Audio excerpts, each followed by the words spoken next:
magnetic fields, and I don't know, I guess we'll have to find out in about an hour. So the does affect life here on Earth. We have a term that we call space weather, which applies to the field of study of everything from the sun to the Earth and in between, and how that affects life here.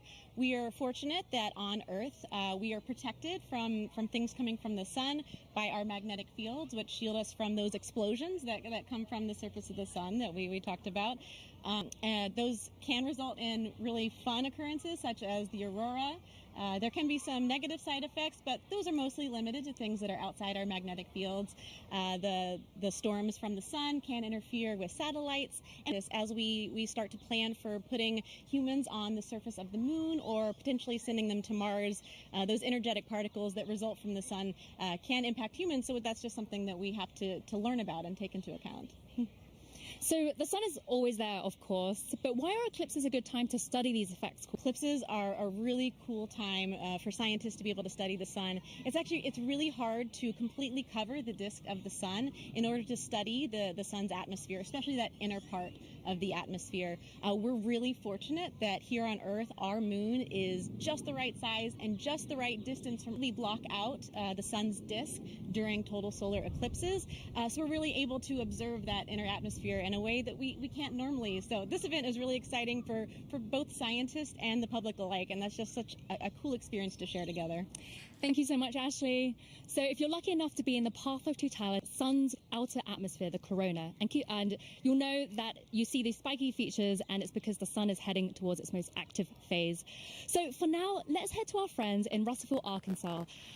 Jasmine, how are things looking on your side? Joy, things are looking absolutely fabulous in a very sunny downtown Russellville, Arkansas. As she said, I'm NASA's Jasmine Hopkins, and I am coming to you live from the Depot District, where the city is throwing a massive block party, all in celebration of the total solar eclipse.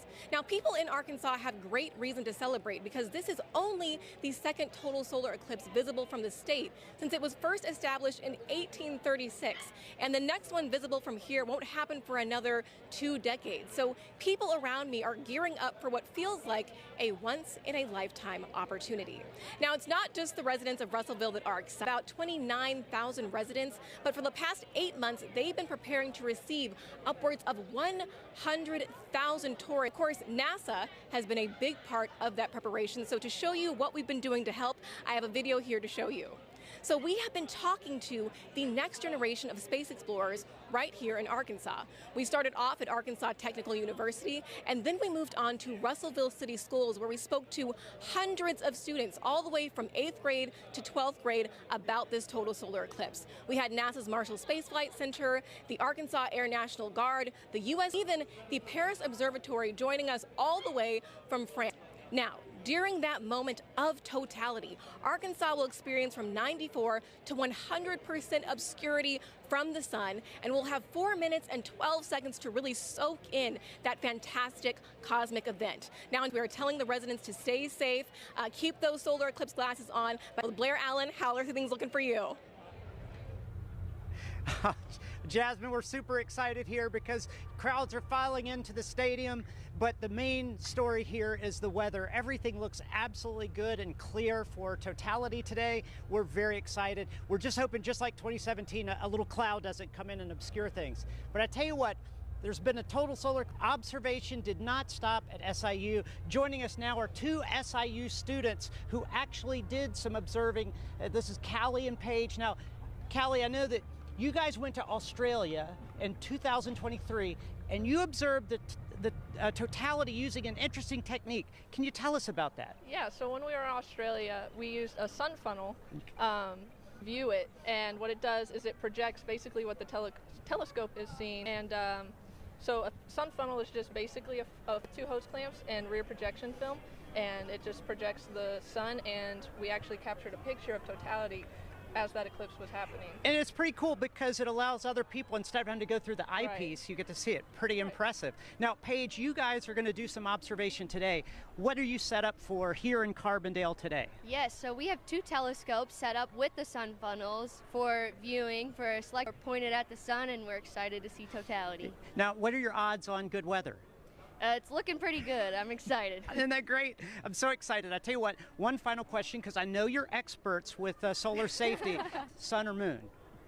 We're both Team Moon. Team Moon, Team Sun. I tell you, that's the best you're going to get, but we're all pro Eclipse. Back to you, Tahira. Let's go Team Moon. So, as you can see, folks, we've got a lot of exciting things in store all across this country, and now you're going to meet three more of our locations later on in the show. Now, Gina, we've got a ton of questions coming in online right now from our viewers. Yeah. How do you feel about some Q&A? Let's answer some. Okay, perfect. Let's do it.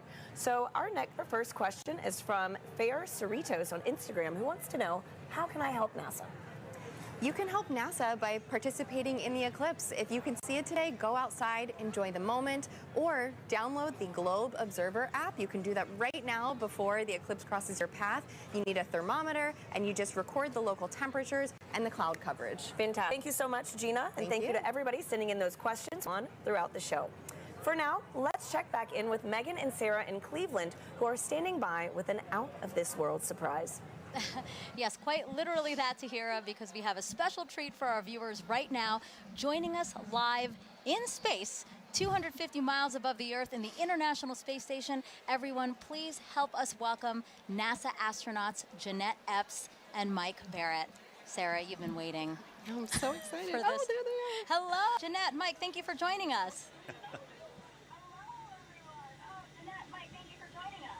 It's a pleasure to join you guys, and I hope everybody appreciates NASA scheduling this eclipse to bring the world together. Yes, thank you so much to NASA, and thank you so much for joining us. Now you guys will have 3 opportunities to view the moon's shadow over North America, and that last pass will give you guys the best views. And we hope to also share those live views with everyone here on this broadcast around 3:30 p.m. Eastern Time. Now, Jeanette, I have 2 questions for you. Are you looking forward to being one of the few people seeing today's total solar eclipse from space? And 2, I know your crew member Matt Dominic will use a camera with a solar filter to photograph the sun being eclipsed by the moon. Will you be taking photos of the celestial alignment?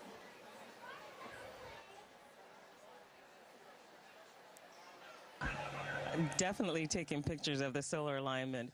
And I think we're very fortunate to be here at this special vantage point to see such a special event at this time. So I'm definitely excited. What about you, Mike? What's going through your mind as you're preparing the event?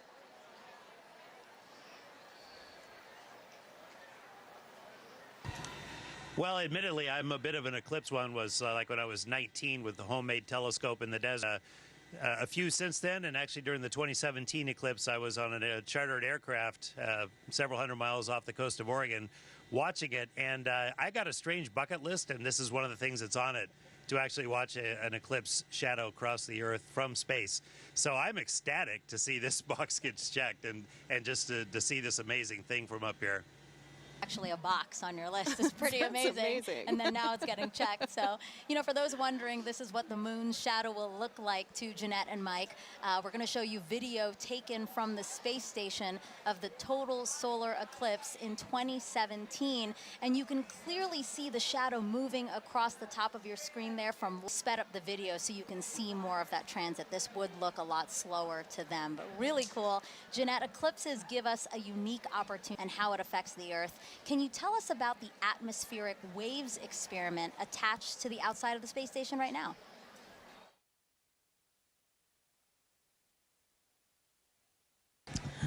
We have an atmospheric wave experiment that's going on now, and these atmospheric gravity waves, and these waves transport energy and momentum up through the climate system.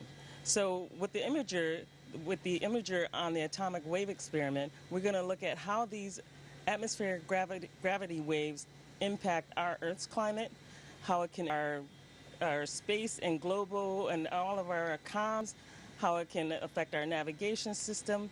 And so over the next 2 years, an infrared imager to look at the global distribution as well as their characteristics.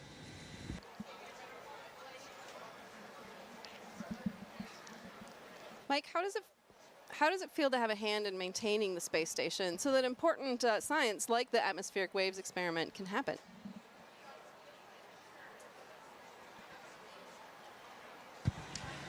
Well, of course, the main reason we're up here is actually to conduct science. We maintain the station to keep this platform what it should be, what it was built to be, which is a vibrant laboratory, which covers so many different disciplines on the inside and the outside, like the gravity waves experiment. I mean, it's an honor and a privilege, as much as anything, to have a hand in that science, and we end up being basically the eyes, the hands, the on-site presence to conduct that science. And we get to be the first just amazing things that are years in the making by a bunch of really smart, ambitious scientific teams on the ground. So that's really where the joy is. Maintaining the station is just like maintaining a research ship, something I actually quite like. So I feel very much at home in that role. It's still blowing my mind. I mean, we're here in Cleveland, Ohio, live. You guys are up in space in the International Space Station. I can't believe the opportunity that has been afforded to us, and I hope our viewers really enjoyed this. You enjoy the show from up there.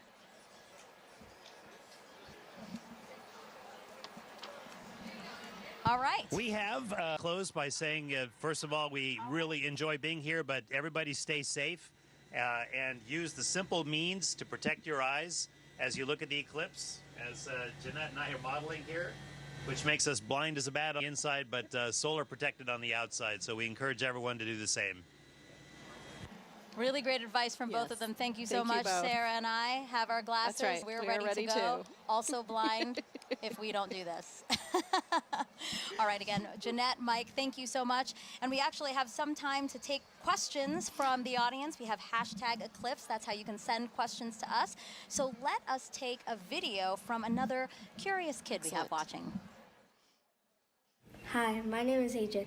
My question is, why will we not see a total of California? Thank you.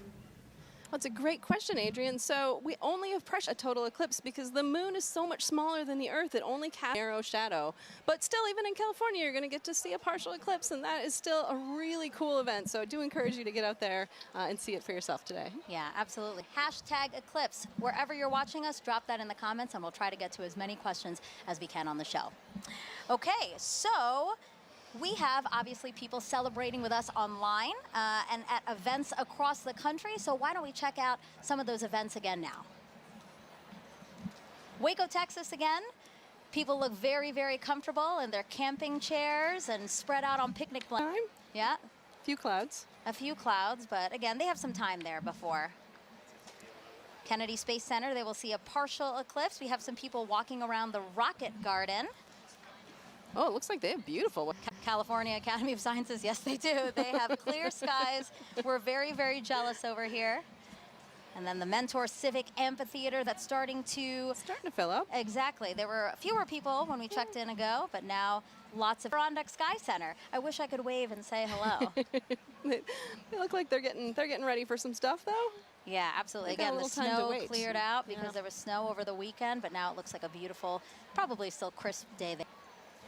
Okay, and now we're back here with astronaut Steve Bone, who's looking around, taking in the sights, Steve. I see. It's just an amazing amount of people. It's really cool to see. Yeah, absolutely. You can feel the energy. And it's really cool that you're here. So Steve is here because, you know, obviously, as we've been saying throughout the show, you really should have these glasses to safely view the... But if you don't have glasses, that's why Steve is here. So Steve, I see that you brought some... A little bit for everybody, and we'll see how we can do here today. All right. So this is a pinhole viewer, and so it's basically a pinhole camera. I don't know if you ever had to do that when you were a kid, is make a little camera by basically poking a hole in a piece of paper. Okay. And then using that to focus onto a screen. Okay. And so yes. So we have a paper plate, we have index card, and we have pins. And I have my Crew 6 pin. Nice, nice. All right, so what do we do, Steve? Basically, all you have to do is poke a hole in the cardboard. Okay. And the sides of the hole will determine the focal length, the focal distance of your viewer. Okay. And it has to be big enough that the light will come through. And it's sometimes hard to do if we don't have like direct sunlight. So you want to make sure you have a big enough hole. I think that'd probably be enough. Yeah. And then what you'll end up doing, you could basically over your shoulder, don't look at the sun. Mm-hmm. Sun behind us. Sun behind us. Yes.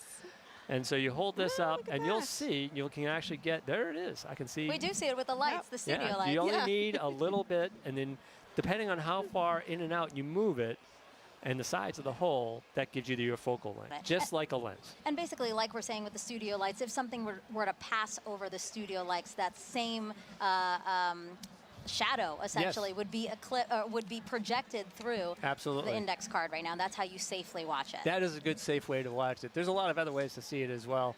I know that. Oh. I have that. I'm prepared. Colander, right? Yeah. So that's a lot of fun because if you an area like this today and you don't have your glasses or you just want to see something really cool, again, put it over your shoulder and hold it. You'll get a big array of all those little eclipses happening on the ground below you. Yeah, actually, I think we have a love to see that because really it is a very, pretty. perfect. Look at that, Steve. Oh, yeah. Well, I mean, even if you don't have anything, right, you can actually use your hands to make your own sort of improvised pinhole camera. Absolutely.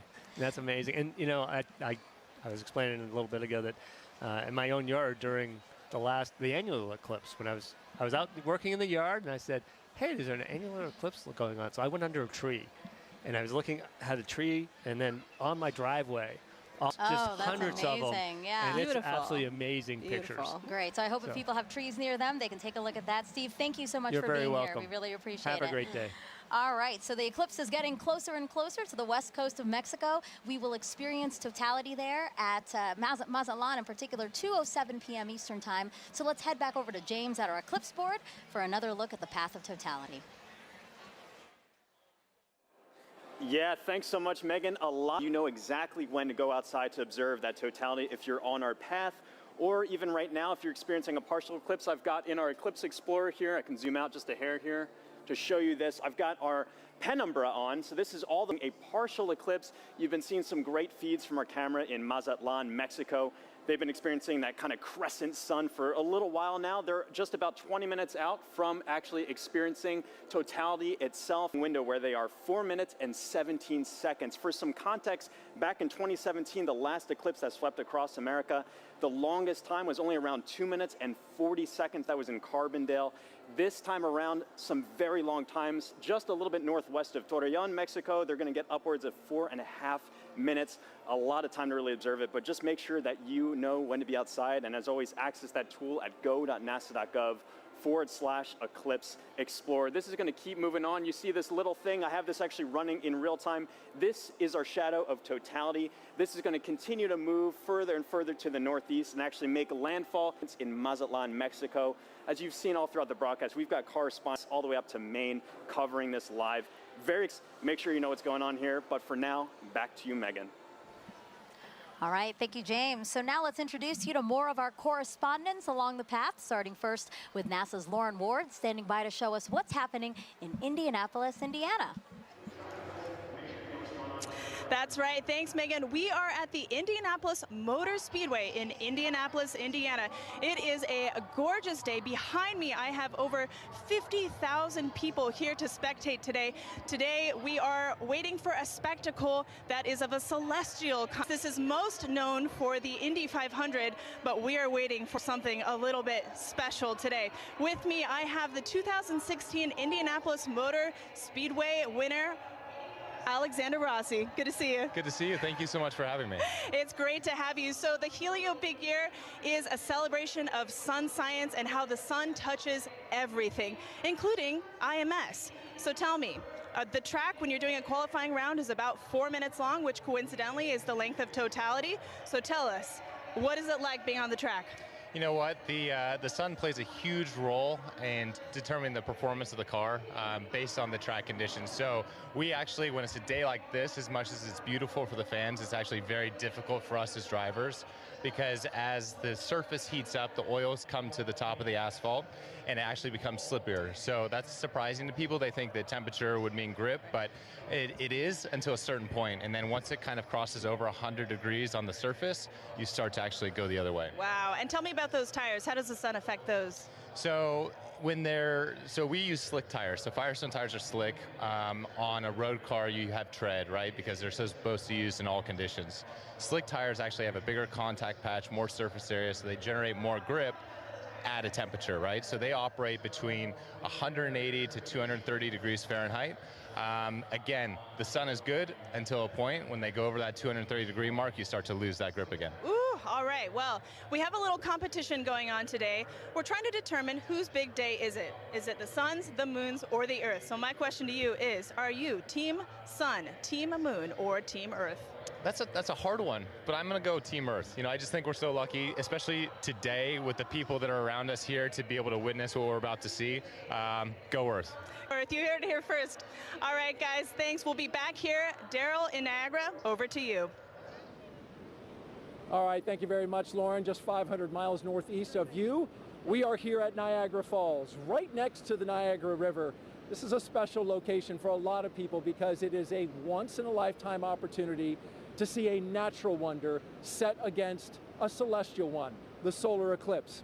And so let's talk first of all about the natural wonder, and it all starts right here. Look at this massive river and the amount of water that's moving through here. 500,000 gallons of water, 500,000 bathtubs actually going over the falls at every 60 seconds. It's tremendous, the flow here. It interacts with the air, it hits the rocks, and it also, you know, it flows up a mist column that is omnipresent. This is always here. So one of the things that eclipse watchers want to see is, how does it interact with the light? Will we have a pink rainbow because only prominences from the sun will be seen and they're pink? We'll have to see about that. One thing we do need is a little bit better cloud clearing around here because we do have some cloud cover. But that's okay. People who have gathered here are excited and they're hopeful that it will clear. Who's here? Well, I want to show you our camera from about 500 feet away. Look at all my friendly eclipse watchers. Are you guys ready for an eclipse? Yeah! Whoa, I love the energy. We could use this energy to blow the clouds out of here. As our camera backs out, you're looking at Terrapin Point, and this is the lawn here. It's roughly the size of a football field, and everybody who's here, a lot of people came in at 6 a.m. this morning. They currently cut off the park from anybody from coming further into Goat Island here. So this is the max capacity that we're at right now. It's that popular. Over to the other side, our friends from Canada. Look across the river gorge, about 1,000 feet away. Niagara Parkway is lined, so it's a beautiful shot over there, and we really appreciate our Canadian friends who have joined us. Now, this isn't just about the solar eclipse. We've been here for the past week, and we were at locations all across Niagara Falls, 12 to be exact. Take a look at this video. Crowds of people packed the Niagara State Park Welcome Center where Commander Munikin Campos, the mannequin who flew around the moon during the Artemis 1 test flight in 2022, was on display. Our partners at the Canadian Space Agency sent kids virtually to space all week long. And NASA experts from the Kennedy Space Center gations and talks at places like the Niagara Aerospace Museum and libraries across the area. The outreach was a huge success, with thousands of people participating in the events and passing through our exhibits. And we just want to thank you who came out to see us at all our locations, and we hope you left a little inspired about space exploration and a little wiser about all NASA's missions. Okay, coming up, we've got a very special guest for you who's going to share the eclipse with us. CSA astronaut Jeremy Hansen. He's going around the star today, the moon. Not the star, the sun, the moon. The star of the show, I should say. He's going to be here. He's interacting with the public. We're going to get his thoughts on totality along with everybody else who is here. And we're pumped and excited. Right, everybody? We ready for an eclipse? You can hear the excitement. All right, now I'm going to send it 800 miles to the northeast to my colleague Angelique Herring, who is in Holton, Maine, where I hear you have some pretty good weather. Hello, Daryl, and welcome everybody to Maine. That's right, we do have some great weather. We are here in Maine, and actually we're about 3 miles away from the Canadian border and also about the last stop on I-95 North. So we're the northmost spot for today's eclipse broadcast, at least in the United States. And so hello from way up north. Now, just like Daryl said, we do have some excellent weather here in Maine today.